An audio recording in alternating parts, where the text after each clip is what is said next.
வாழ்க இறைநிலை! வாழ்க பிரபஞ்சம்! வாழ்க வையகம்! வாழ்க வளமுடன்! வாழ்க வளமுடன்! அன்பர்களே, மிக்க மகிழ்ச்சி. எல்லாம் வல்ல அருட்பேராற்றலையும் அதன் அனைத்து தன்மாற்ற நிலைகளையும் ஒரு சேர நினைந்து நன்றியுணர்வோடு வணங்கிக் கொள்வோம். ஆசான் அருட்தந்தை வேதாத்திரி மகரிஷி அவர்களே நம்மோடு சுக்குமமாக நிறைந்திருந்து இன்றைய தெய்வீக நிகழ்வுகள் அனைத்தையும் மிக சிறப்பாக நிகழ்த்தி கொடுப்பாராக. வாழ்க வளம்!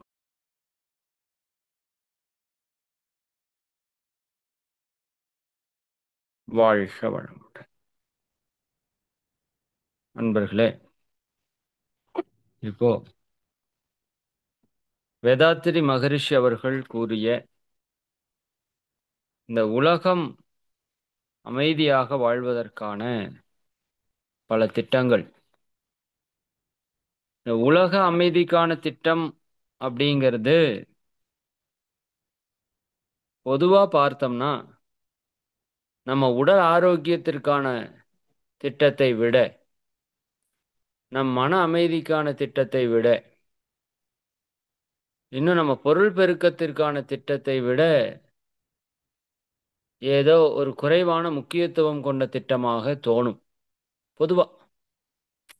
இப்போ உங்க உடல் ஆரோக்கியத்தை பத்தி பேசுறோம் வாங்கன்னு சொல்லி ஒருத்தவங்களை கூப்பிடுறதுக்கும், உலகம் நல்லா இருக்கணுங்கிறதுக்காக பேசணும்னு கூப்பிட்டா எவ்வளவு பேர் வருவாங்கன்னா உங்களுக்கே தெரியும். அப்போ நாம என்ன நினைக்கிறோம்னா, இந்த உலகம் வேற நாம வேற அப்படின்னு நினைக்கிறோம். அதான் இங்க பிரச்சனை. உலகத்தினுடைய ஒரு பகுதி தான் நாம அப்படின்னு நமக்கு தெரியல. உதாரணமாக இந்த அரசியல் பற்றி பேசும்போது நிறைய பேர் அதுக்கு அதுக்கு எதுக்குங்க, நமக்கு எதுக்குங்க அது அப்படி நினைக்கிறோம். அரசியலிலே நீங்கள் உள்ளே நுழையாவிட்டால் உங்கள் வாழ்க்கையிலே அரசியல் நுழைந்து அதை சிரமப்படுத்தும் அப்படின்னு சொல்லுவாங்க. ஏன்னா இப்ப அரசியல்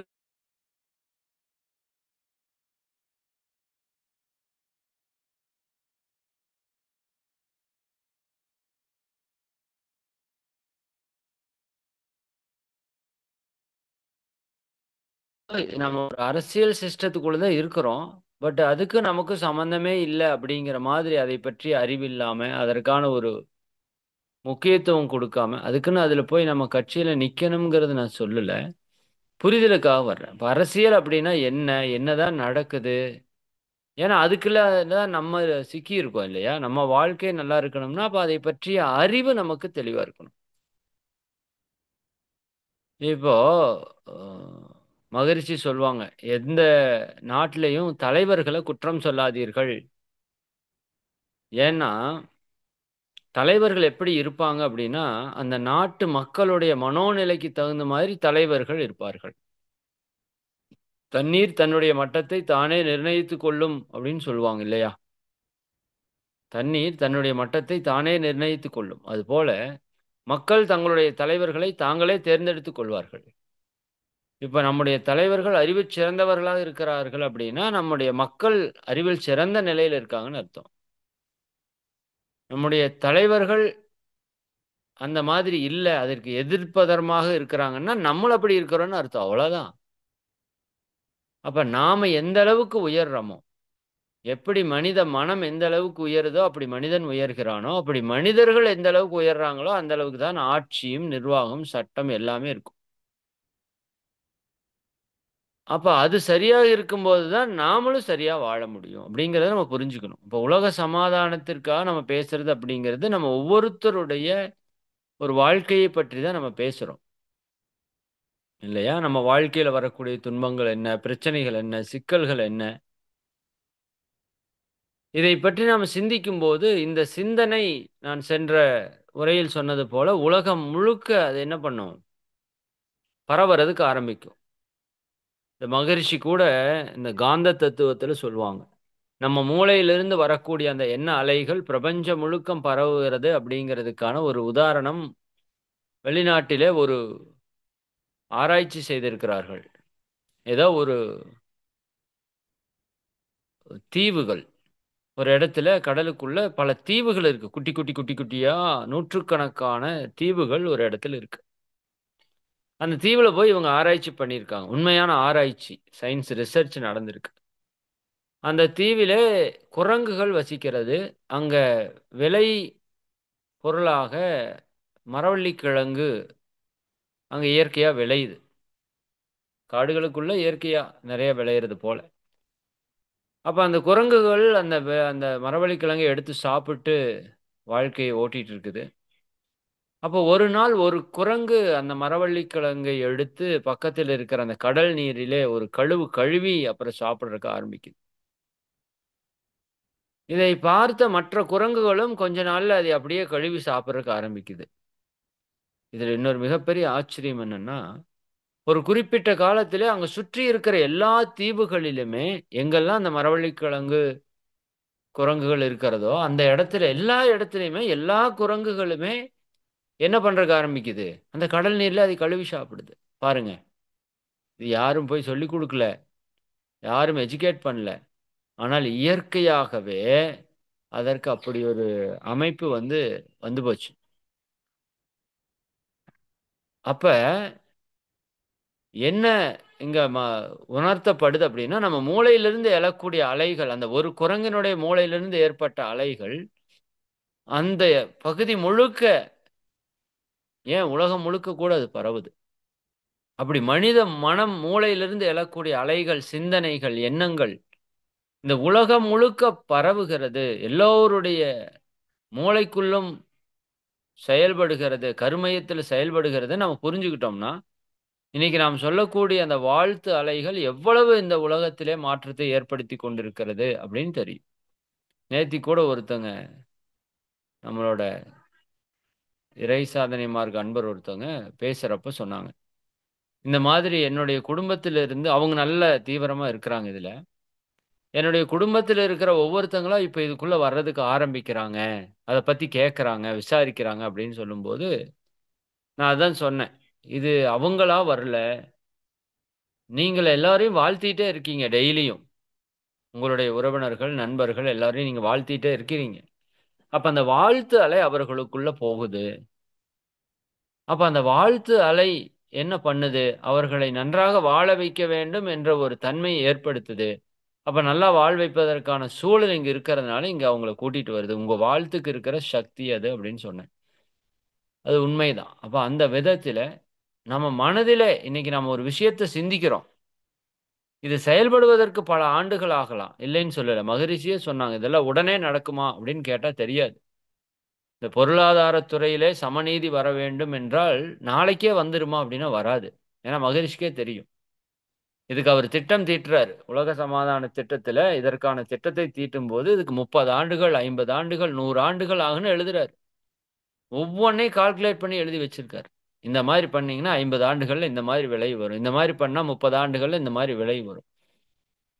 அவர் சொன்ன சிஸ்டத்த இம்ப்ளிமெண்ட் பண்ணிட்டோம்னா, உலகத்தில் இருக்கிற அத்தனை மக்களுக்கும் உண்ண உணவு, உடுத்த உடை, இருக்க இருப்பிடம், அடிப்படை தேவைகள் அத்தனை நிறைவாயிரும். எல்லாரும் சந்தோஷமா இருக்க முடியும். நிச்சயமா முடியும். அதற்கான சிந்தனைய தான் நாம இன்னைக்கு ஆழமாக உங்க மனதிலே, கருமையத்திலே பதிய வைக்கிறோம். இதை அடிக்கடி நீங்க சிந்திக்கும்போது, இது பிரபஞ்சம் முழுக்க பரவும், உலகம் முழுக்க பரவி, ஒரு பெரும் மாற்றத்தை ஏற்படுத்தும் அப்படின்னு புரிஞ்சுக்கோங்க. சரி. பொருள் துறையில் சமநீதி. எல்லாருக்கும் பொருள் சமமாக கிடைக்க வேண்டும் அப்படிங்கிறது தான் இந்த கான்செப்ட். ஏன்னா இன்னைக்கு இருக்கிற பல்வேறு விதமான துன்பங்கள், கொலை, கொள்ளை, கற்பழிவு, பொய், பகை, ஏமாற்றம் இது எல்லாத்துக்கும் என்ன காரணம்னா, பொருளாதாரம் சரியான முறையில எல்லாருக்கும் கிடைக்கல. சரியா? ஒருவருக்கு மிகப்பெரிய சம்பளம் இருக்கிறது. சும்மா ஏசி ரூம்ல போயிட்டு ஒரு 4 மணி நேரம், 5 மணி நேரம் உட்கார்ந்துட்டு வந்தா லட்சக்கணக்கில சம்பாதிக்கிறாங்க. இங்க விவசாயி கடுமையாக வெயிலும், மழையிலும் காய்ந்து அவனுக்கு ஒரு நாளைக்கு ரூ. 300 ரூ. 400 கிடைக்கிறதே பெருசா இருக்கு. நெறைய பேர் சூசைட் பண்றாங்க. அப்ப இங்க என்னதான் பிரச்சனை? யோசித்து பாருங்களேன். இப்ப மனித வாழ்க்கையில் இருக்கிற மாதிரி வாழ்க்கை தேவை பொருட்கள் இல்லாம இருக்கிறது ஏதாவது உயிரினங்கள் நம்ம கேள்விப்பட்டிருக்கிறோமா? சாப்பாடு இல்லாம மனிதர்கள் சாகுறாங்க இன்னைக்கு சில நாடுகள்ல. எல்லா நாடுகள்லயும் அந்த வறுமை இருக்குது சில மக்களிடம், இல்லையா? 2 வேளை சாப்பிடுறவங்க இருக்காங்க, ஒரு வேளை சாப்பிடுறவங்க இருக்காங்க, ஒரு வேளை கூட சாப்பிடாம இருக்கிறவங்க இருக்காங்க. ஒரு நாட்டிலே மண்ணை சலித்து அதை சூடு பண்ணி சாப்பிடுறாங்கன்னு சொல்றாங்க. ஆக்சுவலா இயற்கை அவ்வளவு கொடுமையானதா? அப்படின்னு நீங்க சிந்திச்சு பாருங்க. நாம பிறக்கறதுக்கு முன்னாடியே இந்த உலகத்தை உற்பத்தி செய்து, மண்ணை உற்பத்தி செய்து, காற்று, நீரு, நிலம், நெருப்பு அத்தனையும் உற்பத்தி செய்து, தாவர இனங்களை உற்பத்தி செய்து, அத்தனையும் உற்பத்தி செய்து கொடுத்த இந்த இயற்கை எவ்வளவு அன்பானது, கருணையானது. ஆனா ஏன் மனிதர்கள் இன்னைக்கு சில இடத்துல இவ்வளவு கஷ்டப்படுறாங்க? இதுவரைக்கும் எந்த ஆடு, மாடு, நாயும் பட்டினி, பஞ்சம் என்று மனிதர்கள் பட்டினி, பஞ்சம் கட்டு கட்டு செத்தது போல, உயிரினங்கள் அப்படி பஞ்சத்துல சாகலியே, இல்லையா? ஒரு யானை கூட்டம் உணவில்லாமல் செத்து போயிருச்சு. ம். ஒரு பன்றி கூட்டம் உணவில்லாம செத்து போயிருச்சுன்னு நீங்க கேள்விப்படவே முடியாதே. அப்ப ஏன் மனுஷனுக்கு மட்டும் இந்த நிலை? அதுவும் அறிவிற் சிறந்த நிலையில் இருக்கிற மனிதனுக்கு மட்டும் ஏன் வறுமை? ஏன் ஏழ்மை? அப்படின்னு கேட்டா, மகிரி சொல்றாங்க ஒரே விஷயம் தான். அறியாமை, அறிவின் வறுமை தான். ஒரு நாட்டிலே மிக அதிகப்படியான உற்பத்தி குப்பையிலே செல்கிறது. சரிதானே? ஒரு நாட்டிலே உணவு இல்லாமல் இருக்கிறது. அப்ப இயற்கையில எல்லாம் அபரிவிதமா இருக்குது. அது எப்படி கரெக்ட்டா பயன்படுத்தி எல்லோருக்கும் நிரவி கொடுத்து எல்லாரும் சந்தோஷமா வாழலாங்கிற அறிவு நம்மளுக்கு இல்ல. இன்னும் ஒரு படி மேல போய் இந்த உலகம் ஒன்று. இதில இருக்கிற மக்கள் எல்லாம் என்னுடைய சகோதரர்கள். இதில ஒருத்தர் கஷ்டப்பட்டாலும் எப்படி உங்க வீட்ல இருக்கிற ஒரு நபர் கஷ்டப்பட்டா உங்களுக்கு அது பாதிக்குதோ, அப்படி இந்த உலகத்தில் இருக்கிற ஒருவர் கஷ்டப்பட்டாலும் அது உங்களை பாதிக்கும். நல்லா புரிஞ்சுக்கணும். இது ஒரு எப்படி உங்க உடலிலே ஜீவகாந்தம் உடலில் இருக்கிற 6000 கோடி செல்களையும் இணைத்து உங்கள ஒண்ணா இணைச்சு வழிநடத்திட்டு இருக்குதோ. சரிங்களா? அதுல கால்ல ஒரு அடி பட்டா உங்களுக்கு துன்பம். கால்ங்கிறது ஒரு தனி பகுதி. அதுல விரல்ங்கிறது ஒரு சிறு பகுதி. அந்த இடத்துல அடிபட்டாலே உங்களுக்கு வாழ்க்கையே துன்பமா இருக்குது. அப்ப அதனோடு நீங்கள் இணைந்திருக்கிறீர்கள். அதுபோல இந்த உலகம் முழுக்க ஒரு காந்த ஆற்றலால் இணைப்பு பெற்றிருக்கிறது. அப்ப அதில ஒருத்தர் துன்பத்தை அனுபவித்தாலும், அந்த துன்பம் நம்மை வந்து பாதிக்கும். அதான் நான் அடிக்கடி சொல்வேன். அந்த ஆசை சீரமைத்தல்ல. உங்கள் வீட்டிலே தேவையில்லாத பொருள் ஒன்றை நீங்கள் வைத்திருக்கிறீர்களானால், அது இன்னொருக்கு தேவைப்படுகின்ற பொருளாக இருக்குமேயானால், அந்த பொருள் இல்லாமல் அவர் துன்பப்படுபவரேயானால், அந்த துன்பம் உங்களுடைய கருமையத்திலே பாவமாக வந்து பதியும். நல்லா புரிஞ்சுக்கணும் ஆழமா. சரிங்களா? அதாவது இப்போ உங்ககிட்ட வந்து ஒரு நல்ல ஒரு 100 சேலை, 200 சேலை வச்சிருக்கிறீங்க. சரியா? அதுல எல்லாத்தையும் நம்ம பயன்படுத்துறது இல்ல. ஒரு 50, 60 சேலை அதிகப்படியா பயன்படுத்துறீங்க. இன்னொரு 50 சேலைய ரேரா பயன்படுத்துறீங்க. இன்னொரு 50 சேலை ரொம்ப ரேரா பயன்படுத்துறீங்க. ஒரு 50 சேலை பயன்படுத்தவே மாட்டீங்க. இது ரொம்ப ரேரா பயன்படுத்துறது கூட பரவால்ல. இந்த பயன்படுத்தாம சும்மா வச்சிருக்கிறோம் பாருங்க, அந்த சேலைகள் எல்லாம் பல பேருடைய அறிவின் ஆற்றலிலால, உழைப்பால, ரத்தம், வேர்வையும் சிந்தி தயாரிச்சு வந்திருக்கு. எதுக்கு? பயன்படுத்துறதுக்காக வந்திருக்கு. இப்ப அதை வாங்கி நாம என்ன பண்ணி வச்சுட்டோம்? பதுக்கி வச்சுட்டோம். அடக்கி வச்சுட்டோம். பயன்படுத்தாம வச்சுட்டோம்.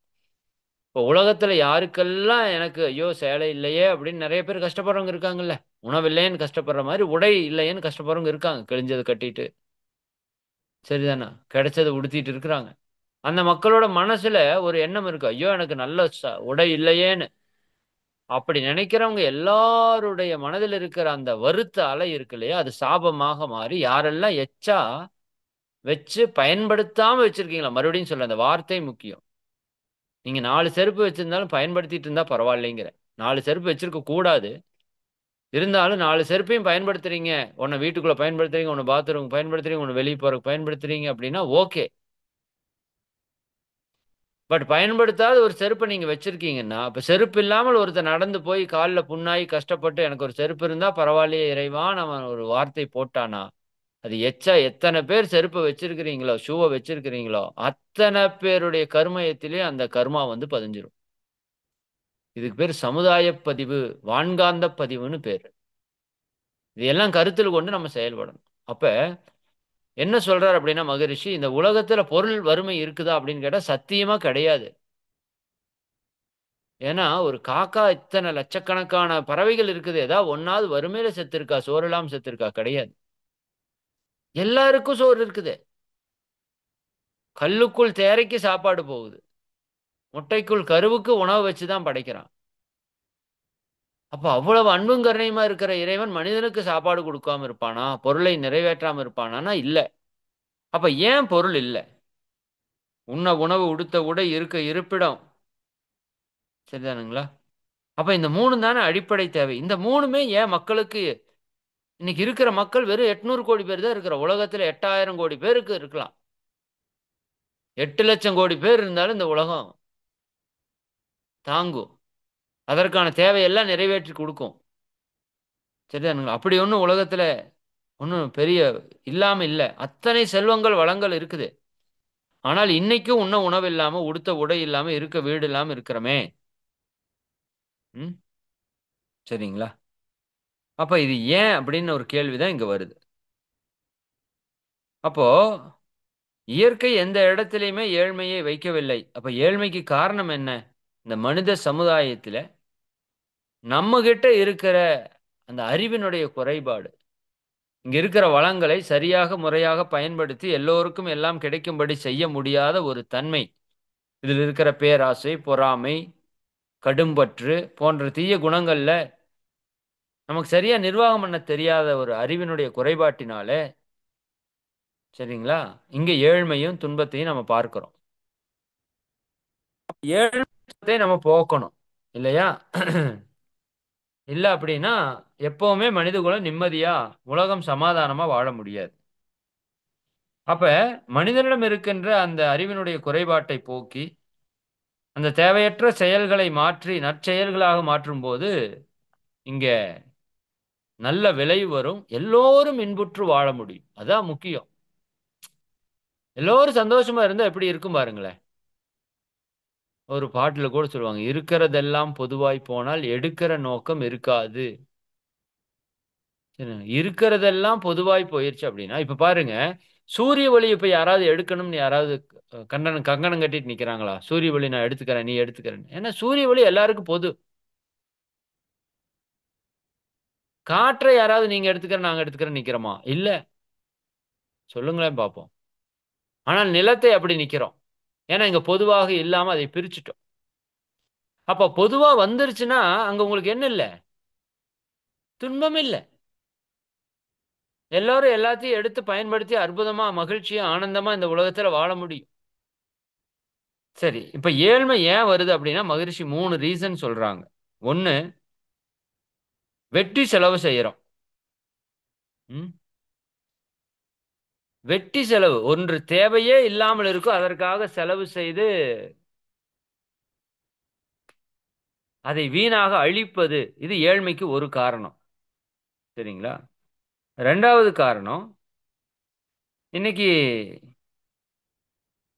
நம்ம சமுதாயத்துல தேவையான பொருட்களை உற்பத்தி செய்வதை விட தேவையற்ற பொருட்களை நிறைய நம்ம உற்பத்தி செய்யறோம். நல்லா யோசிச்சு பாருங்க. எத்தனையோ பொருட்களை தேவையில்லாத பொருளை உற்பத்தி செய்யறோம். ஒரு சூப்பர் மார்க்கெட்டு, ஒரு அங்காடி, பல்பொருள் அங்காடிக்குள்ள போனீங்கன்னா நீங்க அதுல பாருங்க எத்தனை எத்தனை பொருட்கள் இருக்கு. இது ஏதாவது நமக்கு தேவையானது இருக்குமான்னு பார்த்தா 10% இருந்தாலே பெருசு. ஒரு ஞானி ஒரு சூப்பர் மார்க்கெட்டுக்குள்ள போயிட்டு வெளியே வந்தாராம். என்ன ஒரு பொருளுமே வாங்கலையா? ஒண்ணுமே வாங்கல. சரிதானா? அப்புறம் எதுக்கு இங்க வந்து பார்த்தேன்? எனக்கு தேவையில்லாத பொருள் எத்தனை இருக்கிறது என்று பார்ப்பதற்காக வந்தேன்னு சொன்னார். உண்மைதானே? அப்ப தேவையான பொருளை உற்பத்தி செய்தா அவ்வளவு மிச்சமாகும். எல்லாருக்கும் எல்லாமே கிடைக்கும். அப்ப தேவையில்லாத பொருளை உற்பத்தி செய்யறோம். சரிங்களா? அப்ப தேவையில்லாத ஒரு பொருளை உற்பத்தி செய்யும் போது தேவை இருக்கிற பொருள்ல நமக்கு நிறைவு வர்றதில்லை. அப்ப தேவையான பொருளை உற்பத்தி செய்யாத ஒரு தன்மை, இது ஒரு விதத்துல சோம்பேறித்தனம் என்று கூட சொல்லலாம். தேவையான பொருளை உற்பத்தி செய்யாத ஒரு மந்தத்தனம். மூன்றாவது மிக முக்கியமான விஷயம், நம்மளோட உழைப்பினாலையும் அறிவில் திறமையாலையும் ஒருவர் செய்த பொருளை உழைக்காமலே அநீதியான வழிகளிலே நாம் என்ன பண்றோம்? புடுங்கி சாப்பிடுறோம். பிறர் வளம் பறித்துண்ணுதல். இதெல்லாம் எப்படின்னு மகரிஷி அக்கு வேற ஆணி வேறா பிரிச்சு போட்டிருக்காரு. அப்போ வெட்டி செலவு பண்றது ஒண்ணு, தேவையான உற்பத்தி பண்ணாம இருக்கிற ஒரு சோம்பேறித்தனம், 2வது பிறர் வளத்தை பறித்து உண்ணக்கூடிய ஒரு சமுதாயம். இந்த 3 இருக்கிறதுனால இந்த உலகத்துல ஏழ்மை. சிவாஜி படத்துல ரஜினி சொல்லுவார், மாடி மேல மாடி வீடு கட்டி போயிட்டே இருக்கிறோம், போயிட்டே இருக்கான். ஒருத்தன் கூரை மேல கூரை கீழே கட்டி இருக்கிறவன் இருந்துட்டே இருக்கிறான். எம்ஜிஆர் பட பாடல்ல கூட ஒண்ணு வரும். சரிதானுங்களா? இந்த மாதிரி பெரிய மாடி வீடுகளுக்கு பக்கத்தால கூரை வீடை வச்சுட்டு இது நல்ல ஆட்சின்னு சொல்றியே, இது நியாயமா அப்படின்னு கேட்பாங்க. உண்மைதான். பணக்காரன் பணக்காரன் ஆகிக்கொண்டே இருக்கிறான், ஏழை ஏழை ஆகிக்கொண்டே இருக்கிறான். இது சமுதாயமா? இந்த சமுதாயத்தில் அந்த ஏழ்மையில் இருக்கிறவங்க என்ன பண்ணுவாங்க? தவறுகள் செய்வார்கள், பல்வேறு விதமான தீமைகளை செய்வார்கள், அதற்கு தள்ளப்படுவார்கள். இப்போ சாப்பாடு ஒருத்தனுக்கு வேலை கொடுத்தீங்கன்னா அவன் உழைச்சு சம்பாதிக்கிறதுக்கு திறமை இருக்கு, ஆற்றல் இருக்கு, அறிவு இருக்கு. பட் வேலை இல்லைன்னா அவன் என்ன பண்ணுவான்? சரிங்களா? வேலை இல்லாத போது அவன் தவறான வழிகளிலே செயல்படுவான். அல்லது ஒரு தொழிலுக்கு போறான், வேற வழி இல்லாம தொழில் செய்யலாம்னு அங்க போறான். அங்க எல்லோரும் தொழிலுக்குள்ள வர்றாங்க, அங்க நிறைய போட்டிகள், அங்க நிறைய பொறாமைகள், அங்க ஒரு சிஸ்டம் இல்ல. அப்ப இவன் சரியான முறையில உற்பத்தி செஞ்சா அதற்கான விலை அதிகமா இருக்கு, இன்னொருத்தன் தவறான முறையில குறைவான விலையில கொடுக்கறான். அப்ப மக்கள் அறிவு தெளிவில்லாதால குறைவான விலையில் இருக்கிற தவறான பொருட்களை வாங்கி பயன்படுத்துறாங்க, இவனுடைய சரியான பொருளை வாங்குறது இல்லை. அப்ப இவன் மீண்டும் அந்த தவறான வழியில இவனும் செல்றான், கலப்படம் நடக்குது இல்லையா? இப்படி எடுத்தீங்கன்னா பல்வேறு விதமான இந்த சமுதாயத்தில் இருக்கிற தவறுகளுக்கு இந்த பொருளாதார சீர்திருத்தம் இல்லாதது தான் காரணம். அப்ப மகரிஷி என்ன சொல்றாங்க? வீணான வழிகளில் செலவழிப்பதை நிறுத்தி சரியான முறையிலே செலவழிக்க வேண்டும், சிக்கனமாக இருக்க வேண்டும். எது தேவையோ அதை வாங்குங்க, ₹1,00,00,000 கொடுத்தாலும் பரவாயில்ல. எது தேவையில்லையோ 10 பைசா கொடுத்து கூட அதை வாங்காதீர்கள் என்று சொல்றாங்க மகரிஷி. நான் மீண்டும் அந்த வார்த்தையை பதிவு பண்றேன். தேவையான பொருள் ₹1,00,00,000 கொடுத்து கூட வாங்கலாம், தேவையற்ற பொருளை 10 பைசா கொடுத்து கூட வாங்கக்கூடாது. பணம் இருக்குது என்பதற்காக கண்டதையெல்லாம் வாங்கி போடுறோம். நீங்க யோசித்து பாருங்க நண்பர்களே. ஒரு ₹500 ஒரு சேலை வாங்குறீங்கன்னு வச்சுக்கோங்க, உதாரணத்துக்கு சொல்றேன். ₹500 ஒரு சேலை வாங்குறீங்க, உங்ககிட்ட ஒரு 200 சேலை இருக்குதுன்னா 500 ஐ 2 10 10,000 ₹1,00,000 உங்ககிட்ட சேலை இருக்குது. யோசித்து பாருங்க. ₹1,00,000 நீங்க சேலையில முடக்கி இருக்கிறீர்கள். இது மாதிரி உங்க பீரோல இருக்கிற அத்தனை பொருளை எடுத்து கால்குலேட் பண்ணுங்க, உங்க வீட்டுல இருக்கிற அத்தனை பொருளை எடுத்து கால்குலேட் பண்ணுங்க, எத்தனை லட்சம் உங்ககிட்ட இருக்கு தெரியுமா?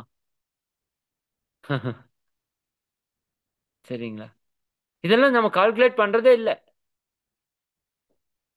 அப்ப எது தேவையோ அதை வாங்குங்கன்னு சொல்றோம், வாங்க வேண்டாம்னு யாரையுமே சொல்லல. தேவையில்லாத ஒன்று ஒரு பொருளை கூட வாங்காதீங்க. சிந்தனை சிக்கனம் சீர்திருத்தம்னு மதுரை சொல்லுவாங்க. சிக்கனமும் வாழ்வில் எக்கணமும் தேவைன்னு சொல்லுவாங்க. அப்போ இது என்னன்னா, எதெல்லாம் அந்த தேவையில்லாத பொருளை வாங்கி வாங்கி அனுபவிக்க பழகிடுறோம். இப்போ உதாரணத்துக்கு நான் கேட்கிறேன், டிவி தேவையா? சிந்திச்சு பாருங்களேன். அது அத்தியாவசிய பொருளா? அது இல்லாம வாழ முடியாதா? செத்து போயிடுவோமா? தேவையே கிடையாது. டிவி இல்லாம வாழலாம், இன்னும் நிம்மதியா கூட வாழலாம். அதுல சீரியல் கண்டது அது இதுன்னு ஓடி குடும்பத்தையே வீணா பிரிச்சு நாசம் பண்றதுக்கு பதிலா அது இல்லாம வாழலாம். இன்னைக்கு நிறைய பேர் டிவி இல்லாத கலாச்சாரத்துக்கு வந்துட்டு இருக்காங்க. குழந்தைகள் கெட்டு போறாங்க, கண்ட ஆபாசங்களை போடுறாங்க இல்லையா? டிவி குடும்பத்தோட உட்காந்து பார்க்க முடியல, அந்த அளவுக்கு வந்துருச்சு. இப்ப டிவிங்கிற ஒரு பொருள் தேவையான்னு நீங்க யோசித்து பாருங்களேன். அவன் டிவி தயாரிக்கிறவன் உணவுப் பொருள் தயாரிச்சு கொடுக்கலாம்ல. ஆனா லாபத்துக்காக நாமளும் என்ன பண்ணிட்டோம், அதை பார்த்து பழகிட்டோம். இப்ப எல்லா வீட்லயும் டிவி இருக்கணும்னு இருக்குது. டிவி இல்லைன்னா அந்த வீட்டுல வறுமை நிலையில் இருக்கிற மாதிரி நாம துன்பப்படுறோம். டிவி இல்லாம இருக்கிறவன் பாக்கியவான். புரியுதா இல்லைங்களா? அப்ப அந்த பொருளை நீங்க அனுபவிச்சு பழகிட்டு அது இல்லாத போது அதுவே ஒரு துன்பமாயிருது. ஆக்சுவலா டிவி இல்லாத துன்பம் இல்லை, இன்பம். ஆனா டிவி இல்லாதவங்களுக்கு போய் கேட்பாரு, எங்க வீட்டுல ஒரு டிவி கூட இல்லைங்க, எங்க வீட்டுல ஒரு ஃப்ரிட்ஜ் கூட இல்லைங்க. ஃப்ரிட்ஜ் இல்லாதது நல்லது. ஃப்ரிட்ஜ் என்பது சவப்பெட்டின்னு சொல்றோம், டிவி என்பது முட்டாள் பெட்டின்னு சொல்றோம். அது தேவையான்னு கேட்டா தேவையே கிடையாது. சரிங்களா? கார் எல்லோருக்கும் தேவை கிடையாது. ஆனா இன்னைக்கு எல்லார் வீட்லயும் கார் வாங்கணும்னு ஆசை வந்துருச்சு. ஏன்னா அடுத்தவன் வாங்குறான், நானும் வாங்கணும். எல்லாரும் கார்ல போறோம். அப்படி போ வேண்டிய அவசியம் இல்ல. அவன் கார்ல போனாலும் அந்த ஊருக்கு தான் போறான். நீங்க பஸ்ல போனாலும் அந்த ஊருக்கு தான் போறீங்க. என்ன இதுல போறப்ப நல்லா சேஃப்டியா ஜாலியா போலாம். அதுலயாவது நீங்க டிரைவிங் பண்ணணும், செலவு வச்சு எல்லாமே அதிகம். அப்ப இது எல்லார்கிட்டயும் கார் இருக்காது. வெறும் பஸ் டிராவல் தான் எல்லாருக்குன்னு வந்துருச்சுன்னா, யாரும் இங்க ஏற்றத்தாழ்வு இல்ல, துன்பம் இல்ல. தேவைக்கு வாங்குறது தப்பு இல்ல. மறுபடியும் சொல்றேன். கார் வாங்குறது தவறுன்னு சொல்லல. ஆனா அது இல்லைங்கிற ஒரு வறுமை நமக்கு வருது பாருங்க. ஒரு துன்பம் வருது பாருங்க. தேவையற்ற பொருளை தேவை மயமாக்கி துன்பம் அழியக் கண்டோன் மகரி சொல்லுவாங்க. அப்ப தேவையானவற்றை மட்டும் வாங்கி தேவையற்றதை தவிர்க்கக்கூடிய மனோநிலை நம்ம ஒவ்வொருத்தருக்கும் வரணும். நம்ம கிட்ட வரணும் முதல்ல. ஒரு குண்டூசி கூட தேவையெல்லாம் வாங்கக்கூடாது. நான் சொல்றேன். சரிங்களா? அப்படி நம்ம கவனமாக இருக்கணும். உற்பத்தி செய்யக்கூடிய திறமை நல்லா புரிஞ்சுக்குங்க. மனிதர்கள் தங்கள் வாழ்க்கைக்கு என்ன தேவையோ அதை உற்பத்தி செய்யற அளவுக்கு நமக்கு திறமை இருக்கணும். இன்னைக்கு விஞ்ஞான காலம், விஞ்ஞான யுகம். இன்னைக்கு ஒரு 1000 பேர் செய்யறத ஒரு மிஷின் செஞ்சு போடுது. உண்மையா இல்லையா? இன்னைக்கு விவசாயத்துல எல்லாம் நிறைய புரட்சிகள் வந்திருக்கு. வெளிநாடுகள் எல்லாம் ஏக்கர் நூற்றுக்கணக்கான, ஆயிரக்கணக்கான ஏக்கர 4 பேர், 5 பேர் இருந்துட்டு விவசாயம் பண்ணிடுறாங்க. அவ்வளவு மிஷின்ஸ் வந்துருச்சு. அப்ப இது நல்லதானா? ரொம்ப நல்லது. மனிதன் பல மணி நேரம் உழைத்து பெற வேண்டிய பொருளை அவன் அறிவின் உயர்வு கொண்டு கண்டறிந்த கருவிகள் சில மணி நேரங்கள்ல செய்துட்டு போயிருது. அப்ப இது தேவையா? நிச்சயமா தேவை. அப்ப என்ன பண்ணலாம் மனிதன்? தன்னுடைய வேலை நேரத்தை குறைத்துக் கொண்டு, தன்னுடைய தேவைகளை நிறைவேற்றிக் கொண்டு, ஜாலியா வாழலாம். இயற்கையை ரசித்து வாழலாம். இறைவனை நோக்கிய பயணத்துல தீவிரமா ஈடுபடலாம். அன்னைக்கெல்லாம் ஒரு வேளை, 2 வேளை சாப்பிடணும்னாலே உங்க ஒரு நாள் முழுக்க உழைக்கணும் நீங்க. இன்னைக்கு அப்படி இல்ல. இன்னைக்கு ஒரு 4 மணி நேரம் உழைச்சாலே நம்ம தேவைகளை நிறைவேற்றிக் கொள்ளலாம். மறுபடியும் சொல்றேன், தேவைகளை நிறைவேற்றலாம் அன்பர்களே. ஆசைகளை நிறைவேற்றும் பொழுது அப்படிங்கிறது அப்ப கேள்வியா இருக்கு. உண்மையாலுமே நம்ம தேவைக்கு உழைக்கிறோம்னா எவ்வளவு நேரம் உழைக்கணும்? உண்ண உணவு, உடுத்த உடை, இருக்க இருப்பிடத்துக்கு மட்டும்தான் நான் உழைக்கிறேன்னா, சத்தியமா சொல்றேன், உங்க வீட்டுல இருக்கிறவங்க வாரத்துல, மாசத்துல ஒரு வாரத்துக்கு வேலைக்கு போனா போதும். நீங்க 3 வாரம் ஜாலியா இருக்கலாம். சீரியஸா அவ்வளவுதான் நமக்கு தேவை. சரிங்களா? அதுக்கு மேல ஒண்ணும் தேவையில்லை. ஆனா இந்த அறியாமை நம்மகிட்ட இருக்குது. அப்ப என்ன பண்ணணும்னு சொல்றாரு மகரிஷி? தேவையான பொருட்களை மட்டுமே உற்பத்தி செய்ய வேண்டும். அத கல்வி கற்கிற காலத்திலேயே கற்பித்து விடணும்னு மகரிஷி சொல்றாங்க.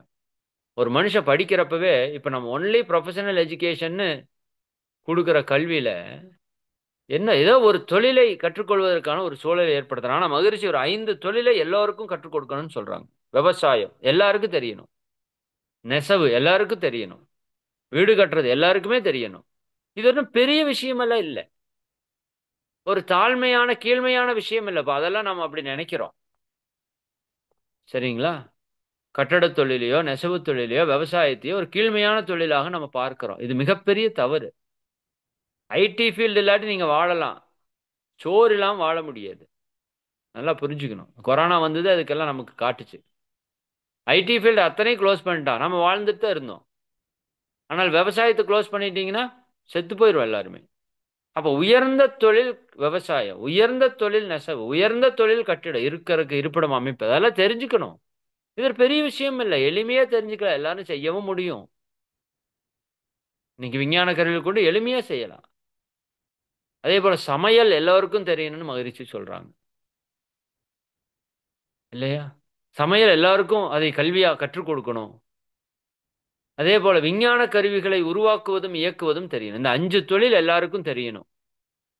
யாரையும் நம்ம டிபெண்ட் பண்ணி இருக்க வேண்டியதே இல்லை. சரிங்களா? விஞ்ஞான கருவிகளை உற்பத்தி செய்யக்கூடிய தன்மையும், அதை இயக்கக்கூடிய தன்மையும் எளிமையா இன்னைக்கு குழந்தைகள் கற்றுக்குவாங்க. இன்னைக்கு இருக்கிற அறிவியல் உலகத்தில். அப்ப இந்த 5 தொழில்களையும் நம்ம சிறப்பாக நம்ம குழந்தைகளுக்கு கற்றுக் கொடுத்துறணும். அப்போ அவங்க இந்த 5லயும் திறமை பெற்று வரும்போது, அவங்க எல்லாவற்றையும் தேவையானவற்றை தேவையான அளவு உற்பத்தி செய்யக்கூடிய அறிவும் ஆற்றல் அவங்களுக்கு வந்துருச்சுன்னா, இங்க வறுமை இல்ல, ஏழ்மை இல்ல. இது மிக முக்கியமான விஷயமா மகிழ்ச்சி பதிவு பண்றாங்க. இன்னொரு இடத்துல மகிழ்ச்சி சொல்றாங்க, ஏன் இவ்வளவு பிரச்சனைனா அதுக்கு ஒரு 6 காரணம். இந்த மக்களுக்கிட்ட ஏன் இவ்வளவு வறுமை? ஏன் நோய்? ஏன் இவ்வளவு துன்பம்? ஏன் ஏழ்மை? அப்படின்னு கேட்டா, அதுக்கு 6 காரணம் சொல்றாங்க. ஆழமா சிந்திங்க. 1 நம்மளுடைய ஆட்சி முறை. என்னங்க? நம்மளோட ஆட்சி முறை. அப்ப அந்த ஆட்சி முறையில வரியாக பணம் வந்து மக்களிடமிருந்து வசூலிக்கப்படுகிறது. அத வாங்கி சரியான முறையில பயன்படுத்தினோம்னா, இன்னைக்கு மக்களுக்கு எல்லா தேவையும் நிறைவேற்றிடலாம். ஆனா, அது அப்படி நிர்வகிக்கப்படுறதில்ல. அப்ப சரியான ஆட்சி முறை இல்ல. அதுல வரியாக நம்முடைய பணம் வீணாக செலவாகிறது. போரில்லா நல்லுலகம் அதுல பார்த்தோம். நாம குடுக்குற வரி கொண்டு போய் போர்க்கருவிகள வாங்குறாங்க. கோடிக்கணக்குல பல 1000 கோடி குடுத்து வாங்குறாங்க. பல 1000 கோடி செலவு பண்ணி ராணுவத்த மெயின்டெயின் பண்றாங்க. அதுல யாருக்கு பயன்? யோசித்து பாருங்க. தேவையில்லாமல் செலவாகுற வரி. 2வது பணம் நெறைய வைத்திருப்பவர்கள் என்ன பண்றாங்க? வட்டிக்கு விட்டு வாங்குறாங்க. அது வட்டியாக இந்த உழைக்கின்ற மக்களிடமிருந்து வரியாக பொருள் சுரண்டப்படுகிறது, பறிக்கப்படுகிறது. வட்டியாக. ஒரு தட்டு பொருள் இருக்கு. இன்னொரு தட்டு பொருள் சுத்தமா இல்ல. இப்ப இருக்கிறவர் அந்த பொருள சும்மா குடுத்து அதே அளவு வாங்கலாம். ஆனால் அவர் அப்படி வாங்குறதில்ல. அவர் அந்த பணத்திற்கு வட்டியை வசூலிக்கிறார். அப்ப இந்த ஏழை மக்களுடைய பொருள் அங்கு வட்டியாக அங்கு கொடுக்கப்படுகிறது. வாணிபம் 3வது. இந்த வாணிபத்தில, தொழில்ல நீங்க பாருங்க விவசாயி கஷ்டப்பட்டு எனக்கு தெரிஞ்சு நான் நேத்திக்கு அத யோசிச்சேன் நான் அங்க. நம்ம ஆனந்த யோக நிலையத்தில, மலையப்பாளையம் கிராமத்தில தே பனை மரத்திலிருந்து தெளுவு இறக்குறாங்க. தெளுவு இறக்கும்போது, அது எவ்வளவுக்கு இறக்குறாங்க அப்படின்னா, 1 லிட்டர் ரூ. 25க்கு இறக்குறாங்க. ஆனால், இங்க திருப்பூர்ல வந்து அதே தெளுவ விக்கிறாங்க. 1 லிட்டர் ரூ. 80க்கு விக்கிறாங்க.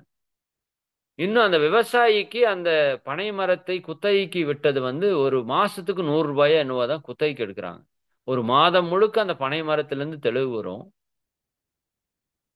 சரிங்களா? அது அந்த விவசாயி அவரே இறக்கி பயன்படுத்த முடியாதுன்னு ஒருத்தர் குத்தகைக்கு குடுக்குறாரு. அப்ப அது என்ன பண்றாங்க அவங்க? சரிங்களா? அது இறக்குறாங்க. இறக்குறப்போ அவங்க ரூ. 25க்கு விக்கிறாங்க. அந்த ரூ. 25 தெளுவு இங்க வர்றப்ப ரூ. 80க்கு விக்குது. இது எத்தனை மடங்கு கொள்ளைன்னு மட்டும் பாருங்க. இது என்ன எப்படி இது சரி பண்றது? சரிங்களா? தேங்காய விவசாயிகிட்ட இருந்து ரூ. 10க்கு வாங்குறாங்க. இங்க ரூ. 30க்கு விக்கிறாங்க. அப்ப இந்த நிலையெல்லாம் மாறணும். அப்ப அது வாணிபம் என்ன பண்ணுதுன்னா, நெறைய லாபத்தை கமிஷனா எடுக்குது அது. சரி அப்ப ரூ. 25க்கு இறக்குற பதநீர ரூ. 30க்கு வித்தா உனக்கு மனிதாபிமானம் இருக்குன்னு அர்த்தம். அல்லது ரூ. 35க்கு வை. சரியா? ஆனால் அது 2 மடங்கு, 3 மடங்கு மாற்றி விக்கிறது எவ்வளவு ஒரு தவறு. இது தவறுனே தெரியாது. அப்ப இந்த கைமாற்று வரும்போது, அங்க உற்பத்தி செய்றவனுக்கு கிடைக்கல. ஆனால் கைமாத்து இந்த வாணிபம் பண்றவங்களுக்கு கிடைக்குது. அப்ப வாணிபத்தில எல்லாரும் ஈடுபாடு காட்டுறாங்க. ஏன்னா நெறைய கமிஷன் வரும். நெறைய பொருள் வரும். கைமாத்தி விட்டா போதும். சரிதானுங்களா? அப்ப அதன் கமிஷன்ல வரக்கூடிய பணம் நெறைய பேருக்கு இழப்பு. நம்மளுடைய பணம் நெறைய இழக்கு. தொழிற்சாலைகள், மிகப்பெரிய பணம் வைத்திருப்பவர்கள், தொழில் இயந்திரங்களை கொண்டு தொழிற்சாலைகள வச்சிருக்கிறாங்க. அதில ஒரு 1000 பேர் வேலை செய்றாங்க. 1000 பேர் வேலை செய்யும்போது, ஒருத்தருக்கு ஒரு நாளைக்கு கூலி ரூ. 1000 குடுக்குறாங்கன்னா, ரூ. 10,00,000 கூலியா போகுது அப்படின்னா, அந்த பொருளுடைய உற்பத்தி ஒரு நாளைக்கு ரூ. 2,000க்கு நடந்திருக்கும். குறைஞ்சபட்சம் நான் சொல்றேன். அப்ப ரூ. 20,00,000 கூலி ஒரு நாளைக்கு கிடைக்குது. அதுல ரூ. 10,00,000 தொழிலாளர்களுக்கும் ரூ. 10,00,000 ஒரு முதலாளி எடுக்கிறார். அது லாபமாக அவர் எடுக்கிறார். அப்ப இந்த மக்களுடைய ரூ. 2,000 உழைப்புல ஒரு 1000 முழுக்க 50% முழுக்க அங்க லாபமாக அந்த முதலாளிக்கு செல்கிறது. சரிங்களா?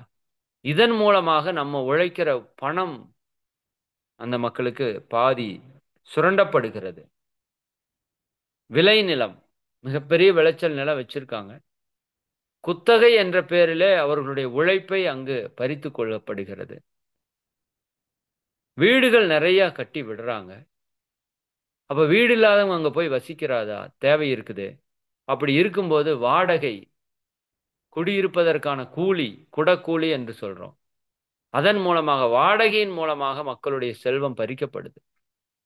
அப்ப வரியில ஒருத்தன் உழைக்கிறான். அவனே கஷ்டப்பட்டு உழைச்சு அவன் வாழ்க்கையை போராடுறதுக்கு நடத்துறதுக்கு முயற்சி பண்றான். அவங்ககிட்ட வரி, பணம் இல்லாம வாங்குறதுக்கான வட்டி, வாணிபத்தின் மூலமாக பெறக்கூடிய கமிஷன், தொழிற்சாலை அவன் வேலை செய்யறப்ப அவங்ககிட்ட இருந்து பறிக்கப்படுகிற லாபம், விளைநிலத்தை குத்தகை மூலமா பெறக்கூடிய பணம், வீடுகள் வாடகை, இந்த ஆறும் இருக்கிறதுனால செல்வம் எல்லாம் செல்வம் இருப்பவர்களிடமே சேருகிறது. செல்வம் இல்லாதவர்கள் மீண்டும் மீண்டும் வாழ்க்கை முழுக்க உழைத்து உழைத்து ஏழையாகிக் கொண்டே இருக்கிறாங்க. இதையே மாற்றி அமைக்கணும்னு மகிழ்ச்சி சொல்றாங்க. இது ரொம்ப ஆழமான கருத்து. ஒரு வீடு வாடகைக்கு விடுவது கூட தவறு என்ற கருத்தை மகரிஷி வந்து பதிவு பண்றாங்க. நம்ம புரிஞ்சுக்கணும். சரிங்களா? அதை ஆழமாக சிந்திக்க வேணும். இது வந்து மேலோட்டமா பாத்தீங்கன்னா இது தவறு அப்படிங்கிற மாதிரி நீங்க ஃபீல் பண்ணுவீங்க. நம்மெல்லாம் வீடு வாடகைக்கு விட்டுருப்போம். நம்ம கொஞ்சம் குத்தகைக்கு விட்டுருப்போம். சரிங்க. நம்மளே தொழிற்சாலை வச்சிருப்போம். வாணிபம் பண்ணுவோம். பண முதலீடு கொடுத்து வட்டி வாங்குறவங்களா இருக்கலாம். ஆட்சி முறையில் இருப்பவங்களா இருக்கலாம். சிந்தனைக்கு எடுங்க. இந்த ஆறும் இருக்கிறது வரைக்கும் மக்களிடம் என்ன வராது? மகிழ்ச்சி வராது, நிறைவு வராது, ஏழ்மை இருக்கத்தான் செய்யும், துன்பம் வரும், நோய்கள் வரத்தான் செய்யும். அடக்குமுறை, ஆட்சிக்கோல், பணம், வியாபாரம், ஆலை, தொழிற்சாலை, நிலம், வீடு ஆறும் முடக்கப்பட்டே சிலருக்கே உரிமை என்ற முறை நீடித்திருக்கும் வரை உழைப்போர் செல்வம், உழைக்கிறவங்களுடைய செல்வம் குடக்கூலி, வட்டி, தொழிற்சாலை லாபம், குத்தகை, கமிஷன், வரி எனும் பெயரால் மடக்கி கவரப்பெற்றே செலவாகி போயிடும். மக்களிடை வறுமை, நோய், துன்பம் நீங்கா என்று மகரிஷி தெளிவா சொல்றாங்க. அப்ப இது எல்லாவற்றையும் மாற்றி அமைப்பதற்கான திட்டத்தை மகரிஷி வந்து தெளிவா கொடுக்குறாங்க. சரிங்களா? இது ஏதோ சும்மா மகரிஷி சொல்லிட்டு போகல. இதெல்லாம் இப்படி இப்படி எல்லாம் நடக்குதுப்பா, அதெல்லாம் சரி, இதெல்லாம் பார்த்து சரி பண்ணிக்கோ அப்படி சொல்லல. அப்போ ஒரு அரசியல் எடுத்துட்டீங்கன்னா வரிங்கிற பேர்ல நீங்க வாங்குறீங்க இல்லையா? கட்சிகளினுடைய ஆட்சி, அதுல பழைய தடியாட்சி, முடியாட்சி, குடியாட்சின்னு எல்லாம் மாறி மாறி வந்திருக்குது. ஆனா இன்னைக்கு வரைக்கும் மக்களுக்கு தேவை, மக்களால் மக்களுக்காக மக்களை அமைத்துக் கொன்ற ஆட்சி மக்களாட்சின்னு சொல்றோமே, இன்னைக்கு அப்படியே இருக்குது. ஒரு கேள்வி கேட்டு பாருங்க. இன்னைக்கு மக்களுக்கு எல்லாமே எல்லாமே கிடைக்குதா? அப்ப அதுக்கு என்ன காரணம்? ஒரு புனிதமான ஒரு ஆட்சி முறையில கட்சிகள் அப்படிங்கிற பேர்ல, சரிங்களா, பல்வேறு விதமான அறிவின் குறைவுடைய மக்கள் கிட்ட இன்னைக்கு நம்ம சிக்கி இருக்கிறோம். அதான் உண்மை. யார் அரசியல் ஆட்சி செய்யணும்? அறிவில் சிறந்தவர்கள், உயர்ந்தவர்கள், சிந்தனையாளர்கள், அறிஞர் பெருமக்கள், பற்றற்றவர்கள், சரிதானுங்களா, தொண்டாற்றும் உள்ளத்தோடு இருக்க வேண்டிய ஒரு களம் அது. ஆனா இன்னைக்கு அப்படி இல்லை. அப்ப அந்த கட்சி ஆட்சி முறையில சிறுபான்மை பெரும்பான்மை நல்லா பிரிந்து கொண்டு சிறுபான்மை வெற்றி பெற்று பெரும்பான்மை ஆள வேண்டும் என்று இப்படி எல்லாம் வரும்போது பல்வேறு விதமான துன்பங்கள், அடக்குமுறைகள் அங்க வந்துருது. அப்ப இதுக்கெல்லாம் என்ன? ஒரு கல்வி முறை இல்லை நமக்கு. ஒரு அரசியல் என்றால் என்ன, ஆட்சி என்றால் என்ன, வரி என்றால் என்ன, அதனால் எவ்வளவு மக்கள் சிரமப்படுகிறார்கள், அது எப்படி கொடுக்கணுங்கிற ஒரு தெளிவு இல்லாததுனால இன்னைக்கு நிறைய துன்பங்கள். சரிங்களா? பல்வேறு விதத்துல சுரண்டல்கள், பறித்துண்ணல்கள், இதன் மூலமாக பல்வேறு துன்பம் வந்து இங்க அமைஞ்சு போயிருது. சரிங்களா? மகரிஷி சொல்றாங்க இந்த பொருள்துறையில் சமநீதி வரணும்னா லஞ்சம் இருக்கக்கூடாது. நானோ என் சார்பில் எனக்கு சொந்தக்காரர்களோ நண்பர்களோ எவரிடமிருந்தும் லஞ்சம் வாங்க மாட்டோம் என்று உறுதிமொழி வாங்கணும்.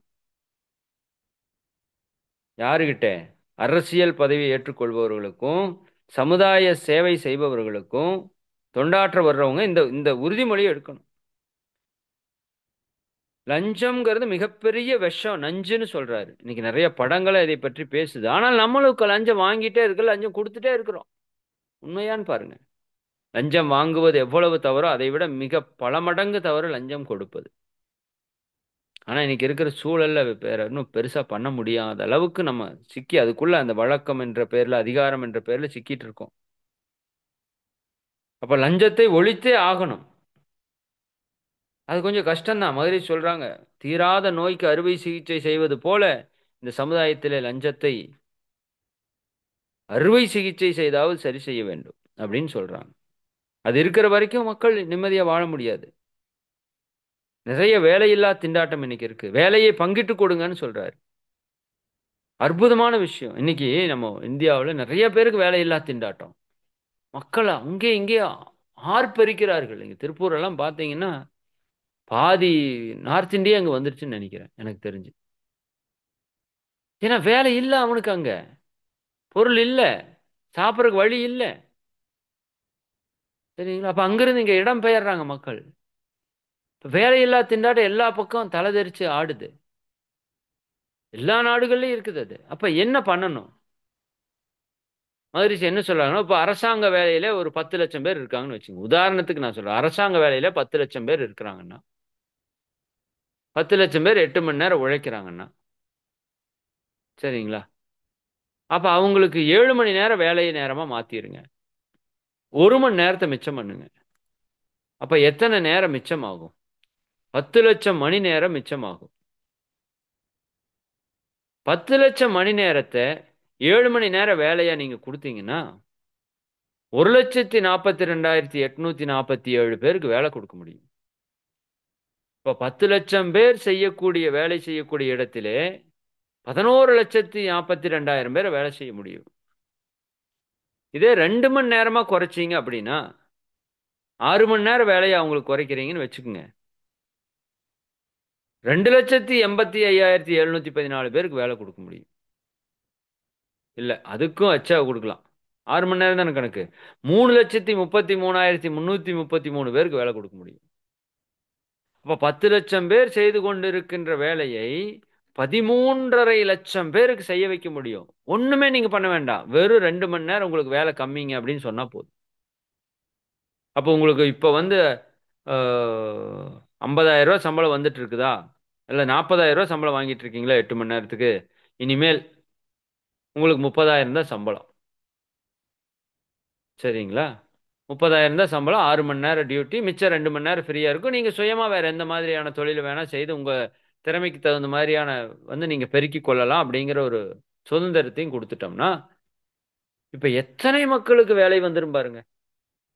இப்ப இதே 4 மணி நேரமா அந்த ஜாப மாத்துனீங்கன்னு வச்சுக்கங்க. 8 மணி நேரம் பார்க்குற வேலைய 4 மணி நேரமா மாத்துனீங்கன்னா, என்ன ஆகும்? 10,00,000 பேர் வேலை பார்க்குற இடத்துல 20,00,000 பேர் வேலை பார்ப்பான். இப்ப வேலையில்லா திண்டாட்டம் குறைஞ்சிரும். தேவைக்காக வாழக்கூடிய அளவுக்கு வந்துருச்சுன்னா, வேலையில்லா திண்டாட்டம் குறைஞ்சிரும். அப்ப அதுதானே இன்னைக்கு பல்வேறு விதமான துன்பங்களுக்கு காரணமா இருக்குது. இப்ப வேலையை பங்கீடு செய்வதன் மூலமாக மிகப்பெரிய மாற்றத்தை மகரிஷி என்ன பண்ண முடியும்னு நமக்கு சொல்றாங்கன்னா, மிக தெளிவாக நமக்கு விளக்கி சொல்றாங்க. சரிங்களா? அப்ப பொருளை பங்கிடுவதால இங்க ஒண்ணும் வந்துற போறதில்ல. வேலையை சரியா பங்கிட்டு குடுத்தா, ஒரு படத்துல ரஜினி கூட சொல்லுவாரு. வள்ளி படத்துல அந்த கவர்மெண்ட்ல இருந்து வேட்டி, சேலையெல்லாம் குடுப்பாங்க. சேலை, வேட்டி எல்லாம் எங்களுக்கு வேண்டாம்ப்பா. வேலை வெட்டி பார்க்கறக்கு வழி ஏற்படுத்தி குடுங்கப்பா. வேலை வெட்டி வந்துருச்சுன்னா, சேலை, வேட்டி எல்லாம் நாங்களே வாங்கிக்குவோமப்பா அப்படின்னு சொல்லுவாரு. எக்ஸலன்ட்டான ஒரு வசனம். இன்னைக்கு மக்களுக்கு வேலை வாய்ப்பு குடுத்தா, ஒரு டிவி நீங்க குடுக்குறீங்க, ஒரு மிக்ஸி குடுக்குறீங்க, ஒரு ஃபேன குடுக்குறீங்க, அத குடுக்குறீங்க, இது எதுக்கு குடுக்குறீங்க? இது எல்லாத்தையும் கூட்டி பார்த்தா எத்தனாயிரம் ரூவா வந்துரும் உங்களுக்கு அதிகபட்சம்? 10,000 வருமா? 20,000 வருமா? 50,000 வருமா? அவ்வளவுதானே வரும். இது ஒரு வேலை குடுத்தா நீங்க மாசம் 50,000 சம்பாரிச்சுட்டு போயிடலாமே. புரியுதா இல்லைங்களா? இப்ப வேலை எல்லாருக்கும் சரியாக கொடுக்கப்பட வேண்டும். இன்னும் நெறைய விஷயங்கள் மகிழ்ச்சி சொல்றாங்க. நான் ஷார்ட்டா சொல்லி நிறைவு செய்றேன். ஒரு 5 நிமிடத்துல. ஏன்னா இது ஒரு பெரிய டாபிக். நீங்க ஆசிரியரா இருக்கிறீங்க. இத பத்தி நீங்க இன்னும் ஆழமா சிந்திச்சு தெளிவு பெறணும். சரிங்களா? இது நம்மளோட சிந்தனைக்குள்ள முதல் வரணும். அப்பதான் இது உலகம் முழுக்க மக்களுக்கு போய் சேரும். சார் வேலை இப்படி ஒருத்தருக்கு மாத்தி ஒருத்தருக்கு 4 மணி நேரம் மாத்தி ஒருத்தருக்கு 4 மணி நேரம் குடுத்துட்டீங்கன்னா, அந்த வீட்ல பொருளாதார வறுமை வந்துராதா? அப்படின்னு நீங்க கேட்பீங்க. அதுக்கு மகிழ்ச்சி ஒரு உதாரணம் சொல்றாரு சின்னதா. ஒரு வீட்ல அப்பா இருக்கிறாரு. ரூ. 4,000 சம்பளம் வாங்கிட்டு இருக்காரு. பசங்க 2 பேர் இருக்காங்க. வேலை இல்லாம இருக்கிறாங்க. சரிதானே? இப்ப அப்பாவோட வேலையை இந்த மாதிரி குறைக்கும் போது பசங்கள்ல ஒருத்தனுக்கு வேலை கிடைக்கும்ல. நல்லா புரிஞ்சுக்குங்க. அது தொடக்க வேலையா இருந்தா கூட பரவாயில்ல. இப்ப அப்பா வந்து 8 மணி நேரம் வேலை பார்க்குறாரு. 4000 ரூபாய் சம்பளம்னா 7 மணி நேரம் அப்பா வேலை பார்த்தீங்கன்னா 3500 சம்பளம் வரும். இதே மகன்கள் 2 பேருக்கும் ஒரு ஸ்டார்ட்டிங் லெவல் ஒரு 1000 ரூபாய் சம்பளம் வந்தா கூட அவங்க விதத்துல 2000 ரூபாய் வந்துரும். அப்போ ஒரு குடும்பத்திற்கு 4000 வந்தது 5500 ரூபாய் வந்துரும். எல்லாரும் வேலைக்கு போய் உழைச்சாதான். உழைப்பவனுக்கே இங்க வாழ்றதுக்கு உரிமை இருக்கு. சரிதானுங்களா? எல்லாருமே யாரா இருந்தாலும் உழைக்கணும். உழைப்பு என்பது அடிப்படை ஒரு தேவை நிலை. அப்போ ஒரு குடும்பத்துல பொருளாதாரம் நிச்சயமா பாதிக்கப்படாது. எல்லாருக்கும் வேலை கிடைக்கும். சரிதானே? எல்லாருடைய சம்பளம் இணையும் போது அங்க பெரிய பொருளாதார வரவு தான் இருக்குமே தவிர பொருளாதார வறுமை வந்து விடாது. அதே போல ஒரு குறிப்பிட்ட காலத்துக்கு அப்புறம், இப்ப உடனே நடக்காது இதெல்லாம். மகரிஷி திட்டம் போட்டிருக்காங்க. நிச்சயமா நடக்கும். ஒரு குறிப்பிட்ட காலத்துக்கு அப்புறம் நிலத்துக்கு அடியில் இருக்கிற கனிமங்கள், உலோகங்கள், விலை உயர்ந்த பொருட்கள், செல்வங்கள், அதே போல செத்து போறவங்க சொத்து இது எல்லாத்தையுமே சமுதாய பொது நிதியா வச்சிரணும். Social security ஃபண்டா மாத்திரணும். இதை வைத்துக்கொண்டு என்ன பண்ணணும்? எதிர்காலத்தில் இருக்கக்கூடிய குழந்தைகள், ஊனமுற்றவர்கள், வாழ வழியற்றவர்கள், முதியோர்கள், அவங்களுடைய வாழ்க்கைக்கு இதை பயன்படுத்தணும்னு சொல்றாரு. எக்ஸலண்டான திட்டம். அதுல குழந்தைகளுக்கு தொழில் கல்வியும், அறக்கல்வி, வாழ்க்கை கல்வியும் கொடுத்துட்டோம் அப்படின்னா இந்த சமுதாயம் வந்து அற்புதமாக மலர்ச்சி பெற்றுரும். இது ஈஸியா செஞ்சிடலாம். ஆனா இது எப்ப நடக்கும்னா ஓருலக ஆட்சி அமையும் போது தான் இது நடக்குன்னு சொல்றாரு.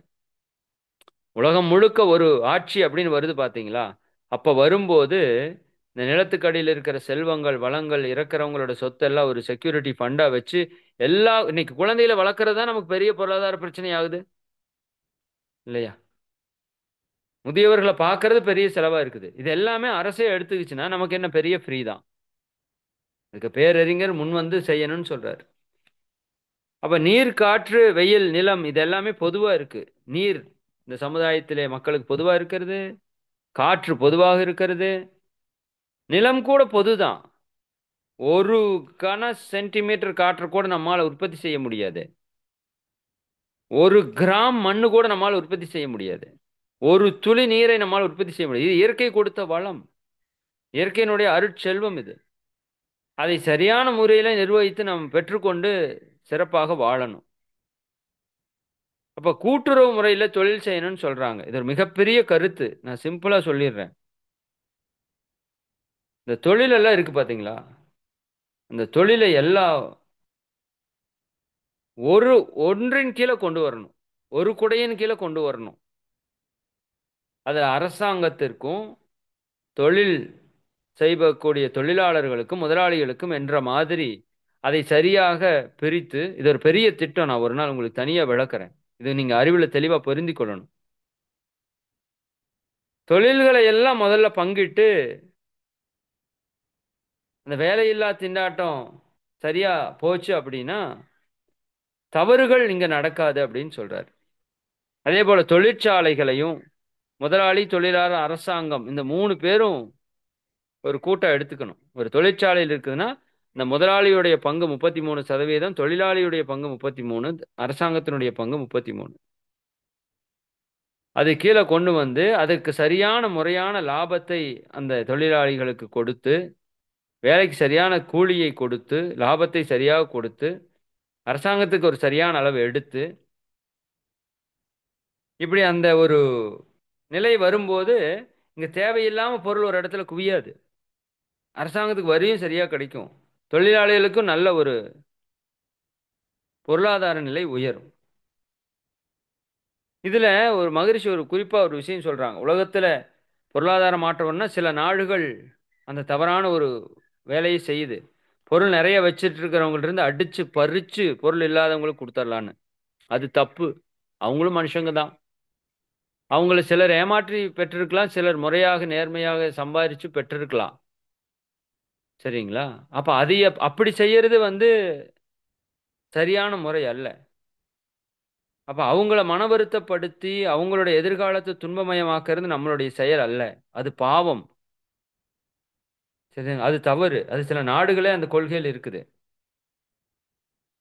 அப்போ நம்ம நம்ம என்ன பண்ணணும்னா, அந்த பொருளாதாரத்தை சீர்திருத்தத்துல செல்வந்தர்களை ஏழையாக்கி விடுவதல்ல நம்மளுடைய நோக்கம்.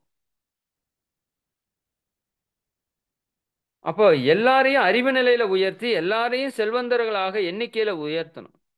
இப்போ ஒரு ஒரு கம்பெனி இருக்குது. அங்க ஒரு 1000 பேர் வேலை செய்றாங்கன்னு சொன்னா, ஒரு நாளைக்கு ரூ. 1000 சம்பளம், ரூ. 10,00,000 வருது, ரூ. 20,00,000 அவங்க வேலை செய்றாங்க. ரூ. 10,00,000 முதலாளிக்கு போகுது, ரூ. 10,00,000 அவங்களுக்கு வருதுன்னு வச்சுக்கங்க. இதுல என்ன பண்ணணும் அப்படின்னு சொல்றாருன்னா, இப்ப அந்த 10,00,000 முதலாளிக்கு போகுதுல்ல, இவங்களுக்கு ரூ. 1000 தானே வருது ஆளுக்கு. இதுல ரூ. 1,00,000 முதலாளி எடுத்துக்கிட்டு ரூ. 9,00,000 அந்த மக்களுக்கே வரட்டும். அப்ப ரூ. 1,800 ரூ. 1,800 ரூ. 1,800 எல்லாருக்கும் கிடைக்கும். ஆனா முதலாளிக்கு 1,00,000 கிடைக்கும். பரவால்ல. அது மாதிரி 50 மடங்கு லாபம் கிடைக்குது. பரவால்ல. அவர் பொருள் போட்டிருக்காரு, எல்லாத்தையும் குடுத்திருக்காரு. ஆனா 1,800 இவங்களுக்கு வந்துருச்சு அப்படின்னா, ஒரு குறிப்பிட்ட காலத்துல இவங்க எல்லாருமே செல்வந்தர்களாக மாறிவிடுவார்கள். இல்லையா? அப்ப செல்வந்தர்களை அதிகப்படுத்த வேண்டும். அப்ப அதுக்கு அறிவு நிலை அதிகம். தொழிற்சாலைகளிலே சீர்திருத்தம் வரணும். நிலத்தை சீர்திருத்தணும். நிலத்தை பொதுவாக கொண்டு வரணும். அதுக்கெல்லாம் பெரிய திட்டங்கள் போட்டு குடுத்திருக்காரு. நீங்க ஏதோ மகரிஷி வந்து சாமியார்ன்னு நெனச்சுக்காதீங்க தயவு செய்து. சாமியார் தான். மிகப்பெரிய ஞானத்துல வெளிப்பட்ட சாமியார். சரிங்களா? ஞானி. எல்லாத்துக்கும் திட்டம் போட்டு குடுத்திருக்காரு. அதான் ஆச்சரியம்.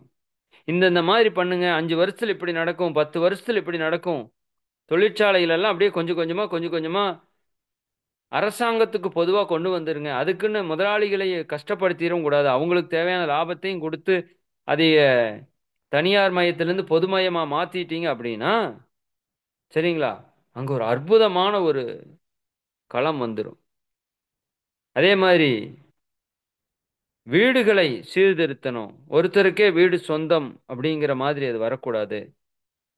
அப்படியே இருந்தாலும் அது வாடகைங்கிறது ஒரு நியாயமான வாடகையா இருக்கணும். சரிதானுங்களா? இது எல்லாமே மகரிஷி தெளிவா நாம நமக்கு வந்து குடுக்குறாங்க.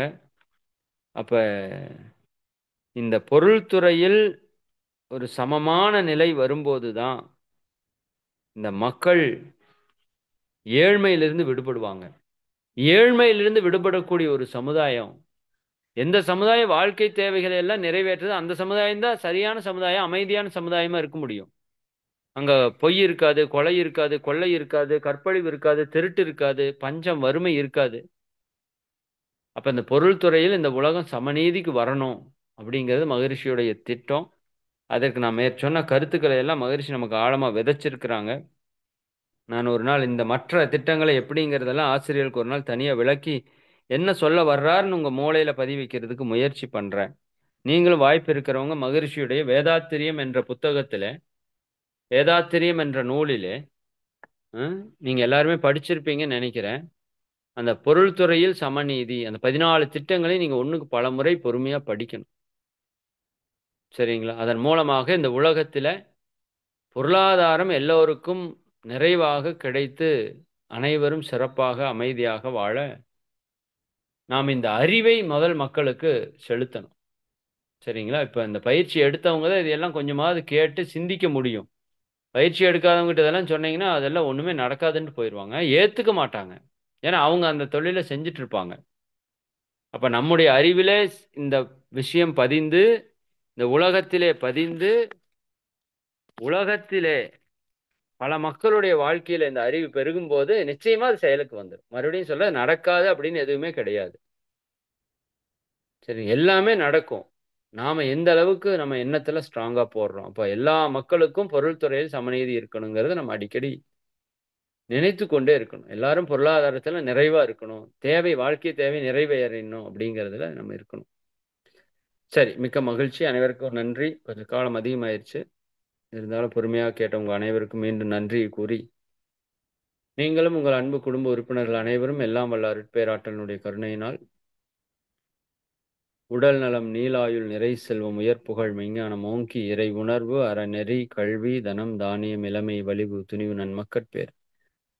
அறிவில் உயர்ந்தோர் நட்பு, அன்புடைமை, அகத்தவம், அழகு, புகழ், மனித மதிப்புணர்ந்து ஒழுகும் பண்பு, பொறையுடைமை எனும் பேறு 16ம் பெற்று பெருவாழ்வு வாழ்க.